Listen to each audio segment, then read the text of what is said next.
कौन बनेगा CM, NDA की हैट्रिक या इंडिया की वापसी, सब साफ होगा। तो चलिए एक नजर डालते हैं बिहार के पिछले चुनावों की, यानी साल 2010, 2015 और 2020 तक के चुनावों की तरफ।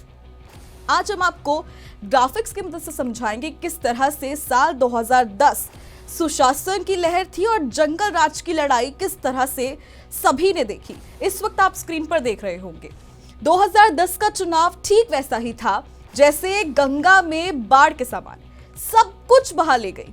पुरानी कचरा साफ कर दिया गया। 243 सीटों वाली इस जंग में कुल 5,664 उम्मीदवार मैदान में उतरे थे, लेकिन असली धमाल एनडीए का हुआ।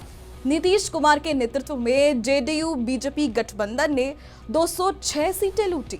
इसके अलावा जेडीयू को 115, बीजेपी को 90 से ज्यादा सीटें मिली। तो वहीं दूसरी तरफ अगर हम देखें तो लालू राबड़ी का आरजेडी एलजेपी महागठबंधन सिर्फ 25 पर ही सिमट गया। वहीं आरजेडी 22, एलजेपी 3 और कांग्रेस को महज 4 और एनसीपी को 1 और बाकी निर्दलीय जितने भी थे उनको 7-7 सीटें मिली थी। यानी कि एक तरह से उस वक्त जब जंगल राज था तो किस तरह से जातियों का समीकरण रहा वो आप लगातार स्क्रीन पर देख रहे हैं। अगर हम वोटिंग के आंकड़ों को देखें तो उस दौर में भी 60% के आसपास ही मतदान हुआ, जिसमें महिलाओं का रोल कमाल का रहा था क्योंकि वो जंगल राज से तंग आ चुकी थी। हर तरफ सिर्फ अपराध को लेकर, क्राइम को लेकर और तमाम ऐसी ही खबरें स्क्रीन पर दिख रही थी और वहां पर वोट प्रतिशत जंगल राज के हिसाब से काफी बेहतर हुआ था। इसके अलावा महिला वोटर्स को जितना भी पार्टी लुभाने में कामयाब रही वो साफ देखा जा सकता है। और लालू प्रसाद यादव का रेलवे स्टेशन वाला जाम भी 2010 के चुनावों में फेल हो गया था क्योंकि वहां की जो जनता है वो लगातार 15 सालों से जंगल राज, अपराध, भ्रष्टाचार, बेरोजगारी, इन तमाम मुद्दों को लेकर ही वोट डाल रही थी, जिसने कहीं ना कहीं ये भी जनता के मन में विश्वास डाल दिया था कि बिहार को लूटा गया है।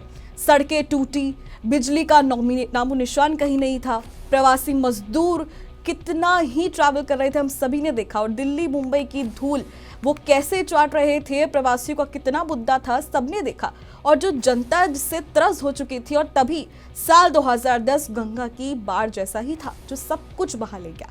लेकिन नीतीश बाबू ने सुशासन का नारा दिया और कहीं ना कहीं जनता में बदलाव की लहर भी सामने आई। साइकिल से घूम घूम कर विकास का उन्होंने सपना बेचा। सड़कें बनी, बिजली आई, स्कूल कॉलेज खुले और महिलाओं को साइकिल भी दी गई और माई बहन को सशक्त भी बनाया गया। और जाति का जाल हमेशा सही, चाहे किसी भी राज्य का चुनाव हो, जाति का जाल काफी अहम रखता है और कहीं ना कहीं इस पूरे विवाद को, इस पूरे माहौल जो बनाया गया पार्टी की तरफ से, इसीलिए साल 2010 का चुनाव बेहद अहम था क्योंकि जाति का जो जाल था वो टूट चुका था। ईबीसी, महादलित, ओबीसी सब एनडीए की गोद में थे और यादव मुस्लिम गठजोड़ पूरी तरह से चटक गया था और एलजेपी को सिर्फ 3 सीटें मिली थी।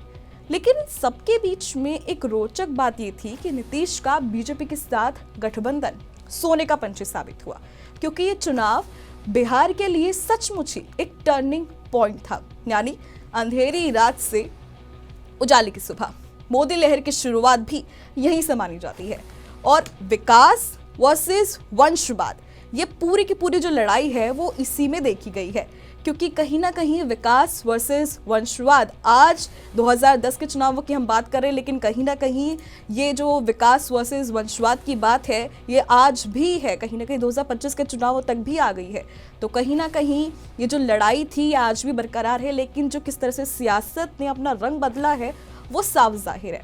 इसके अलावा लालू ने हार मानी उन 2010 के चुनाव में और नीतीश फिर से सीएम बने और बिहार का बिमरू टैग उतरा। लेकिन सवाल वही था कि क्या विकास सब तक पहुंचा है या सिर्फ ये एक नारा है।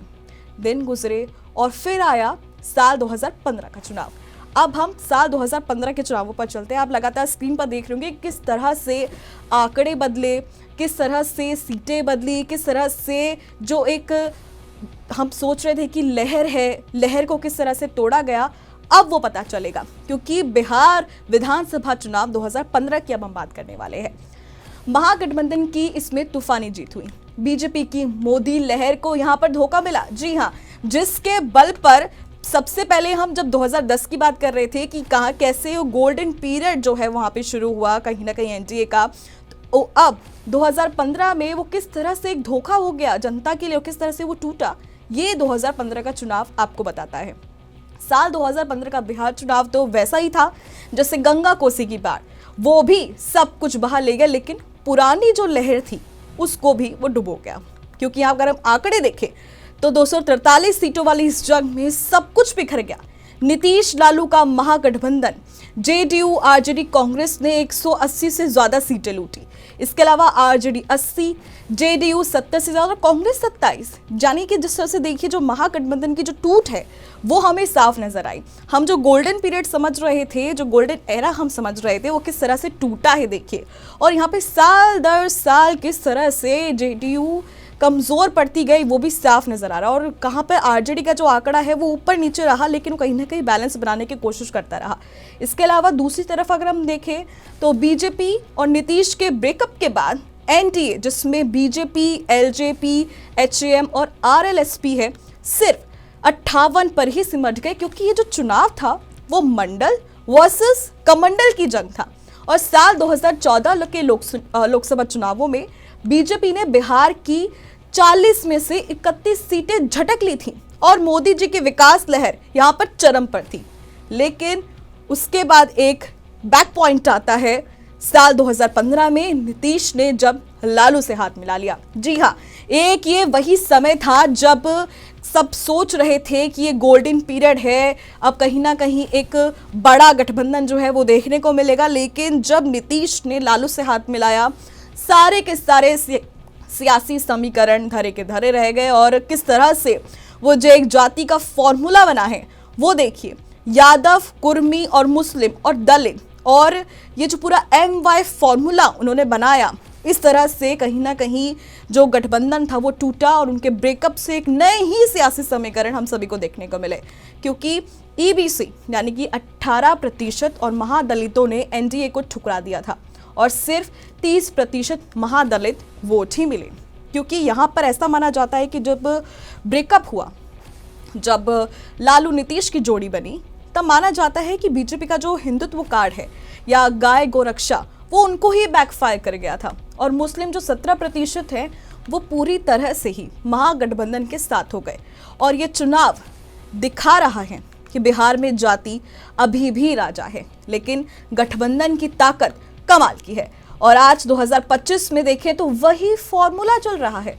लेकिन रोजगार का सवाल नया तूफान ला रहा है। अब इसमें किसका ब्रेकअप होगा ये तो वक्त बताएगा, लेकिन अब तक हमने जो भी आंकड़े देखे हैं उसमें साफ पता चल रहा है कि सियासत में कोई भी किसी का सगा नहीं है। जब जहां पे जिसको जगह मिलती है वो वहां पर फिट होने की कोशिश करता है।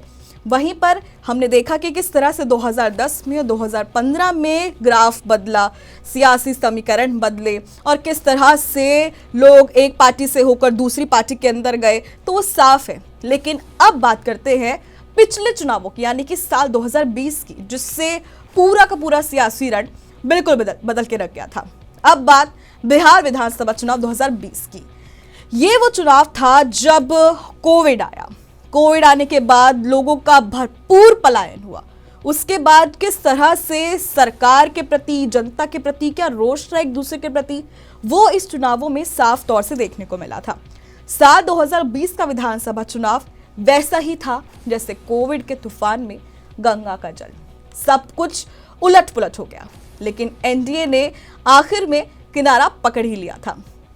यहाँ पर एनडीए यानी कि नीतीश के जेडीयू बीजेपी गठबंधन ने 125 सीटें झटकी, जबकि महागठबंधन जिसमें उस वक्त कुछ पार्टियां मौजूद थी, वो थी आरजेडी, कांग्रेस और लेफ्ट, उन्होंने कुछ सीटें जीती, लेकिन वो तब भी 110 पर ही सिमट कर रह गई। क्योंकि वहां पर जो प्रभावित करने वाले वोटर्स को मुद्दे थे वो बिल्कुल ही डिफरेंट थे।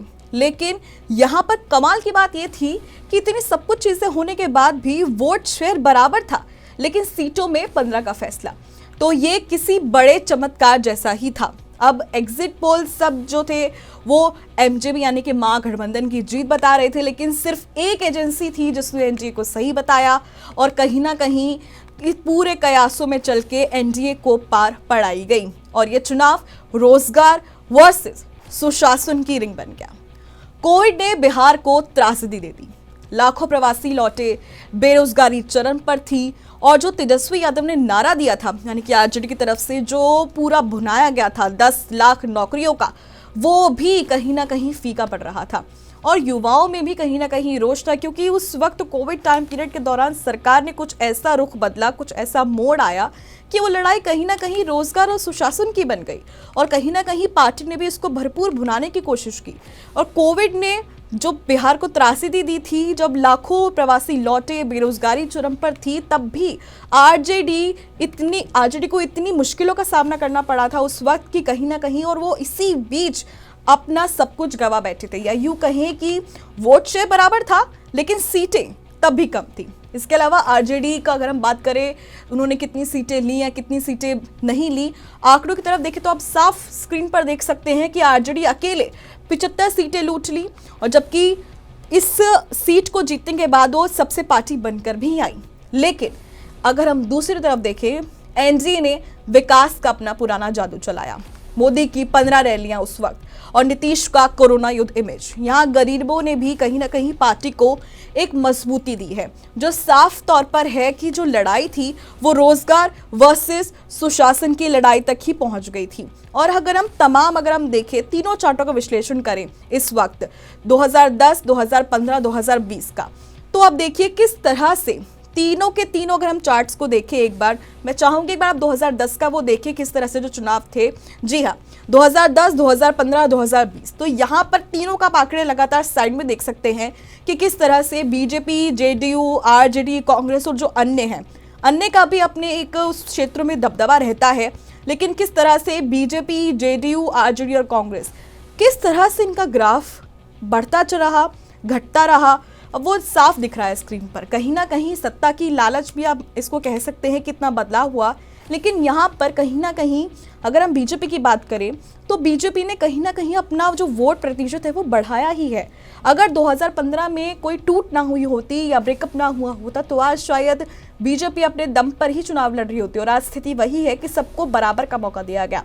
इस बार के चुनावों में कोई भी बड़ा भाई छोटा भाई नहीं, सीधे के सीधे सबको 101 सीटें बांटी गई है, जो साफ तौर पर दिखा रही है कि किस तरह से अब जो मुकाबला है वो बराबरी का होगा, क्योंकि बीजेपी भी इस वक्त जानती है और इस वक्त कहीं ना कहीं जेडीयू भी ये जानती है कि किस तरह से अब जो मुकाबला है वो बराबरी का है। कोई भी किसी से भी नीचे नहीं रहना चाहता है, क्योंकि विपक्षी सरकारों ने अच्छा ये पूरा का पूरा एजेंडा भुनाया था चुनावों में कि कहीं ना कहीं बीजेपी बैसाखी पर है, तो वो बैसाखी का जो टैग है वो भी हटाने वाली है।